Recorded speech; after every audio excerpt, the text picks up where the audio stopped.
This is Smokie II, which is a 70-foot tug-style trad. Beneath that canvas at the front, you can see, is where the owner kept his motorbike. So it's a fantastic storeroom. You can see it here.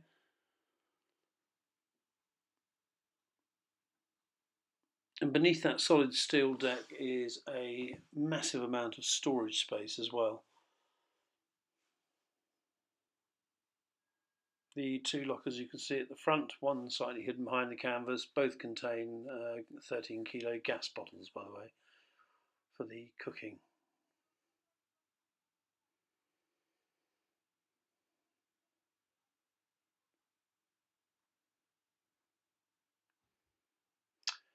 Moving away from the garage, as you could call it, you've got an entrance either side of the boat through an opening roof hatch and side doors. These descend down steps, you can just see here, to double doors that lead into the main body of the boat. You can also see there's a set of double doors to your right with a key in. We'll come back to that later.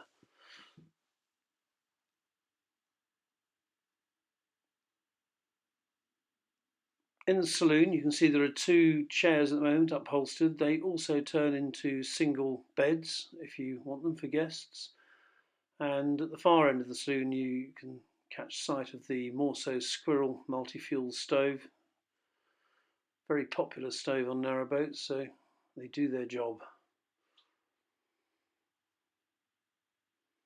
Lots and lots of shelving.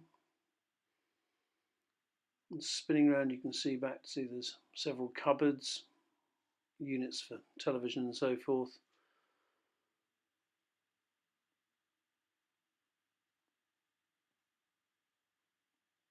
And you might notice the windows, all double glazed, all with central panels that lift out, for which they have fly screen inserts, and I can show you that later with the kind assistance of Andy, the owner. Well, the co-owner, he and his wife own it jointly. You've got these granite tile-topped worktops. Beneath it here is the fridge. Next to it you can see the cooker.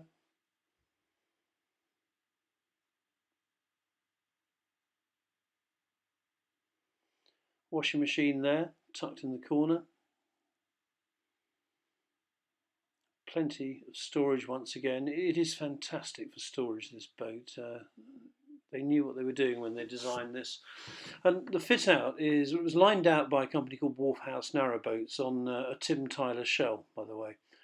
And then Andy did all the rest of the woodwork, and he is a professional boat fitter. Indeed, he works for Wharf House Narrowboats.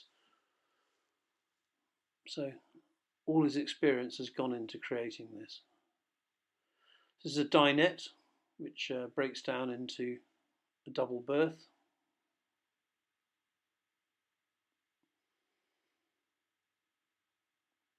And here's one of these windows. They just sort of drop back, like so.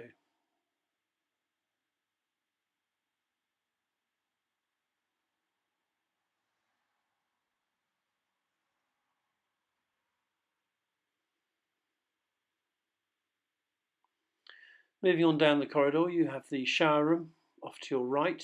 There's a cassette WC fitted there, basin in the corner, and then a good-sized, fully tiled shower cubicle with a folding door. Bathroom door just clips shut like that.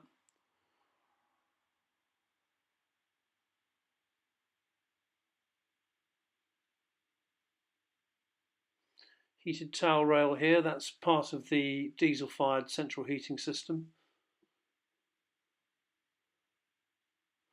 And then on into the after cabin, where there is a 4'6" wide permanent double. There is a sliding section you can put away if you wish to increase the width past it. Frankly, I think many people wouldn't bother. Side doors as well next to the bed. They're a sort of pleasing touch.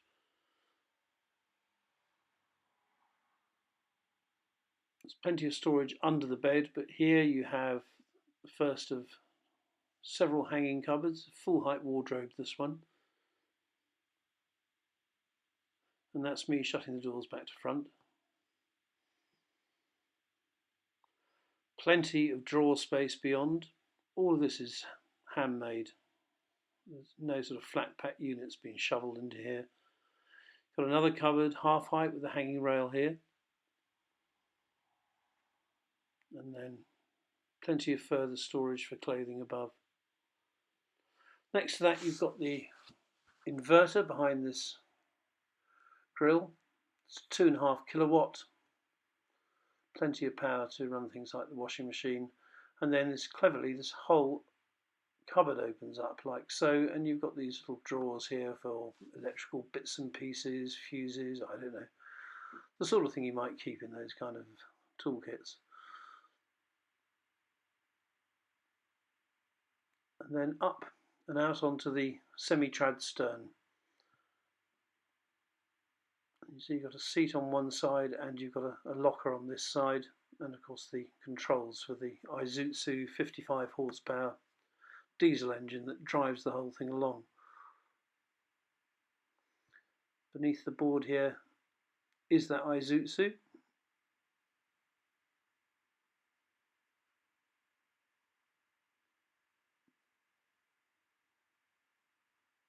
That's roughly 5 and a bit thousand hours on the clock at the moment.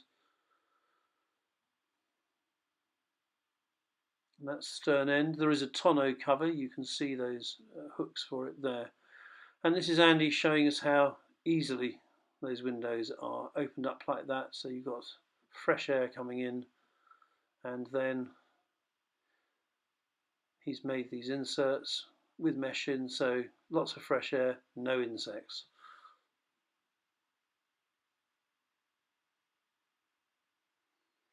And now the mysterious double doors at the front end of the boat. And if you look in here, that's a freezer. And here's Andy below the tug deck, and he's built storage for all his sort of bits and pieces. It's kind of like a tool cupboard in the front here.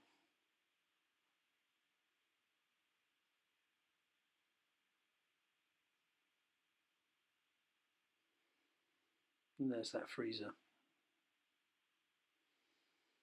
So that's it. We'll lock Andy back in here now. No, we won't. Oh yes, and I must show you this. Beneath the deck here is just further storage. It's most fantastic if you want to keep sort of cool wine and beer. He tells me 148 bottles of Newcastle Brown will go into that space. There you go. For a brochure, a photo gallery and a layout plan of this wonderful boat, do go to rugbyboats.co.uk.